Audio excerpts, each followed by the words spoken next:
স্বাক্ষরিত জুলাই সনদ বাস্তবায়নে এবং জুলাইয়ের গণহত্যার বিচার করা হবে বলে জানিয়েছেন প্রধানমন্ত্রীর উপদেষ্টা মাহদি আমিন।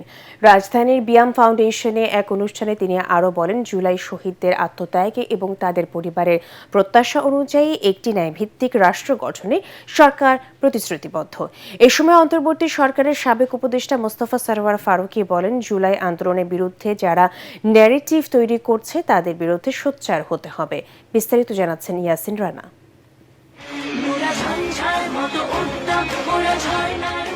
রাজধানীর বিয়াম ফাউন্ডেশন অডিটোরিয়ামে জুলাই বিপ্লব বিষয়ক প্রথম সম্মেলনের আয়োজন করে জুলাই রেভলিউশনারি অ্যালায়েন্স। এতে জুলাই আন্দোলনের প্রত্যাশা ও প্রাপ্তি নিয়ে কথা বলেন জুলাই যোদ্ধা, শহীদদের পরিবার ও স্বজনরা। এখন কে তাদের বিচার দরকার নাই? এই সোসাইটি কেন এখন রাজপথে যায় না? সম্মেলনে প্রধানমন্ত্রীর উপদেষ্টা মাহদি আমিন ফ্যাসিবাদের বিরুদ্ধে মানুষকে ঐক্যবদ্ধ হবার আহ্বান জানান।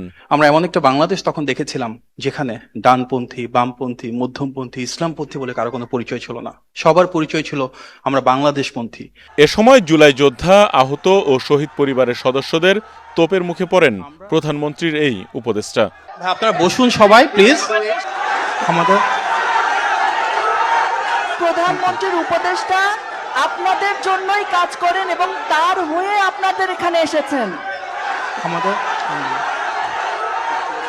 পরে স্বাক্ষরিত জুলাই সনদ বাস্তবায়ন এবং জুলাইয়ের গণহত্যার বিচার নিশ্চিত করার কথা জানান মাহদি আমিন।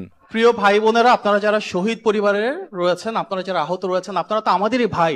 আপনারা আস্থা রাখুন, যেভাবে এই বাংলাদেশকে আমরা ফ্যাসিবাদ মুক্ত করেছিলাম সেভাবে আমরা সবাই মিলে কাঁধে কাঁধ মিলিয়ে জুলাই সনদ বাস্তবায়ন করব।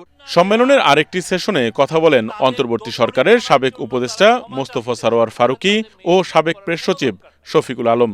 আপনি আমাদের ছোট ছোট বাচ্চাদেরকে খুন করা হয়েছে আর আপনি এটা মক করবেন? সরি, আপনার সাথে আমার কোনো লেনদেন নাই। আরে ভাই, আপনি তো অনুশোচনাই করেন না, আপনার লাগে আবার কিসের রিকনসিলিয়েশন? বাক স্বাধীনতার মানে কি এই যে আমাদের ভাই বোনেরা মারা গেছে গুলি খেয়ে, বাবা তার সন্তান হারিয়েছে, মা তার সন্তান হারিয়েছে, আর আমরা টকশোতে গিয়ে বলবো না জুলাইতে তো এরকম কিছু হয়নি, কেউ তো হেলিকপ্টার থেকে গুলি করেনি। জুলাই আন্দোলনে আহতদের চিকিৎসা নিশ্চিতে সরকারকে আরও অগ্রাধিকার দেওয়ার আহ্বান জানান বক্তারা। এত বড় দুঃসাহস, জুলাইকে পর্যন্ত তারা প্রশ্ন করার সাহস পায়। ইয়াসিন রানা, এটিএন বাংলা, ঢাকা। তাদের দোষরিপনার জন্য তারা ক্ষমা চাচ্ছে, সত্যিকারের তাদের